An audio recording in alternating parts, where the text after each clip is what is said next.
It's me. I'm back. It's part 2 of the speed paint. Finally, we're doing it. It's happening. So if you haven't seen the first video yet, which, why haven't you? I have been designing a D&D character for each of the 14 fears from the Magnus Archives. You know, like a fucking nerd. In the last video, I made a character design for the Eye, the Desolation, the Web, and the Hunt, and in this video, I'll be tackling 4 more. So without further ado, let's get into the video. Also, this video contains light spoilers for the Magnus Archives, okay, bye.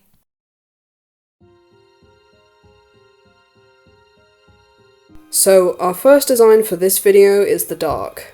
From the beginning, I kind of had an idea of what I wanted this design to look like, and I think it held up pretty well. I decided to name this character Veil Eclipse.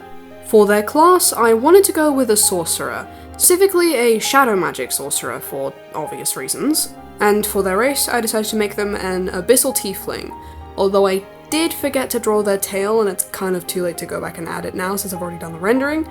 We can just say it's under their dress. They definitely have a tail. It's fine. I really wanted to make their hair super long and dark, making it kind of like a key aspect of their design, and I ended up actually making it look a lot more like shadow than hair. It would be quite funny if all that beautiful hair is just a spell and they're actually completely bald under there. I'm not saying that was my intent when designing them. Mostly. It would be funny though. Somebody could cast Counterspell and their magnificent weave would be snatched in the blink of an eye. Anyway, we're getting off topic. I decided to have their visible eye closed for a couple reasons. One is that I've seen people depict the dark symbol as a closed eye, which I'm pretty sure is supposed to parallel the eye symbol of an open eye. I find the idea of the eye and the dark being kind of polar opposites quite interesting, and it could also make for an interesting dynamic with Veil and the eye's design Jacob. The second reason is that I was kind of going back and forth on whether I wanted this character to be blind, and so I just decided to be safe and keep their eyes shut. I had them in this big robe dress thing, which kind of added to the whole droopy, sleepy vibe I was going for. And I also incorporated this black star pattern in a few places, like with their necklace and their forehead tattoo thing. I struggled quite a lot with their pose, especially with the position of their feet. I found that I kept going back and changing it, and I couldn't really decide if I wanted to give them boots or have them be barefoot. Eventually, I settled on this open-toe stocking type thing, and I also gave them a tattoo on their knee of the same black star type pattern. I also had their wavy shawl type thing kind of fade out and look like smoke at the ends, which I guess is more reminiscent of the Lonely, but it still works for this, I think. I mean, it was supposed to look like shadow, so... I focused on a dark, saturated colour palette, again for obvious reasons, with a few pops of white and grey. It really helped their purpley, greyish skin stand out against the darker contrasts of the rest of their outfit, while also being pretty on brand. You may notice by the end that this design looks a lot less flat than the ones in the previous video. Or you might not. Which is fine. And that's because I finally learned how to slightly render. Yay! So basically the shading's better. And there we have the finished design. Overall, I'm really happy with this one. They turned out so pretty, and I love them. Yeah.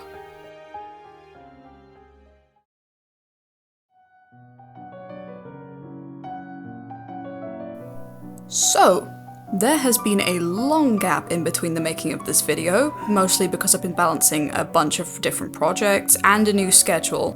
Happy New Year, by the way. So you may notice a slight change in my art style. Thankfully, I've improved slightly. Right, anyway, moving on to the Buried.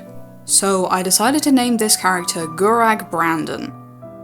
Yeah, no pun in this one, not sure why. I decided to have him be a dwarven druid, specifically a Circle of the Land druid.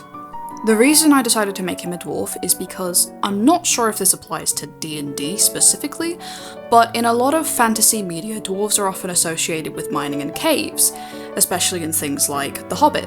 Originally, I was going to make him a sort of grave digger, which admittedly is not as creative as I could be when it comes to the buried. However, During the process of drawing him, I had an idea. An idea to do with the coffin. For those of you who've listened to the Magnus Archives, you know exactly what coffin I'm talking about. I was wondering what the coffin would be considered as in the world of D&D, like, in terms of magic. At first I thought of a bag of holding, but then I thought, hey, the coffin kind of counts as its own terrain in a way. And as far as I'm aware, the way druids of the Circle of the Land often draw their power is from a specific patch of terrain. What if this druid draws his power from his own little patch of land kept in a pocket dimension in the form of the coffin, carrying it on his back wherever he goes, kind of like a snail? Maybe he stumbled upon it in some cursed items yard sale and was drawn to its power. Maybe he made the pocket dimension himself so he never gets homesick. Perhaps the coffin tied itself to him, and now he's forced to wander from place to place, occasionally throwing innocent people in to keep his own power source from consuming himself. It's up for interpretation. Not typically how being a druid works, especially considering he's kind of bordering on the edge of becoming a warlock, but it's still a fun idea. Anyway, I stuck to a brown colour palette with a few pops of rusty silver. I gave him a shovel, for obvious reasons, big chunky boots, and a large brown cloak with a bunch of layers underneath, because I'd imagine he'd like the kind of clothes that feel like they're smothering him. And here we have the final design. I didn't really have high hopes for this design going in, but I think this turned out really cool. I like a man who knows his way around a shovel. I don't know why I said that. Okay, on to the next one.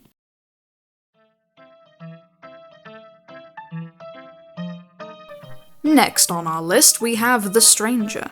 This is one of the designs I was definitely looking forward to the most, as it's actually one of my favourites of the Fears, for multiple reasons. I decided to name this character Amy. Just Amy, that's it. For her class, I decided on having her be a bard, as The Stranger has a lot of themes that involve performance art, like the opera or the circus, obviously. At first, when it came to her race, I was going to have her be a changeling, for obvious reasons, but then I thought it would be an interesting idea to have her be a warforged instead. I made it quite difficult to tell this is the case underneath her mask and clothes, as I thought it would be quite on brand if she were trying to pass herself off as human, or human-esque. I've actually had the idea of making a warforged character that pretends to be human in order to easily live among them for quite a while now, and kind of took this as the perfect opportunity to design a character like that. Maybe she was a giant mechanical dancer that came to life thanks to some kind of curse and started trying to live life as a human. Who knows? In case you guys haven't caught on, I have a very rough idea of each of the characters' lore. I'm kinda just making it up as I go. I think this is definitely one of the most detailed designs out of the bunch, which unfortunately means she looks quite out of place when compared to the others, but you know, I think it's kind of on brand anyway, so. Also, if I see any of you say she looks like Harley Quinn, I will kill the first thing I see, I swear to God. I found that I have like a very specific idea of what colours represent each of the fears, and I do try to incorporate them into the design. Although I have found that the Slaughter, the Hunt, and the Stranger are all just different shades of red to me, so that's something. We'll just say that the Hunt is dark red, the Slaughter is light red, and the Stranger is maroon, or something. Also, I once saw a bunch of people arguing about this subject, and I don't think I've ever seen so many wrong opinions in one place other than a conservative Facebook group, so let's just settle this. The eye is green, the web is purple, the vast is dark blue, the lonely is light blue, the corruption is dark yellow, okay, not green, it's like a mustardy yellow colour. The flesh is pink, the dark is black, the buried is brown, the spiral is either yellow or hot pink, it switches in between, the end is grey, and the desolation is orange. I will not be taking criticism. Anyway, we're getting off topic. I struggled a bit with her mask, but eventually I settled on a pretty simple design, having it be mostly blank except for a single closed eye and a crack in the porcelain where the other's supposed to be. The only actual indications to her being a warforged are her hands and the giant wind-up key sticking out of her back, but I still think it works. The design wasn't really giving the Stranger at first, so I added some of those happy and sad masks you see at theatres for her buttons, and also for pom-poms on her shoes. I also gave her a patch stitched into her outfit shaped like a heart. A realistic one, of course. Because what is a Stranger-inspired design without a nod to the biology students episode? God, I miss them. And of course, I took a lot of inspiration, get it, from everyone's favourite skin peeler, Nikola Orsanov, which I think definitely shows. And here we have the finished design. Despite the fact that I went a bit overboard with the detail, I'm quite happy with it, but let me know what you'll think.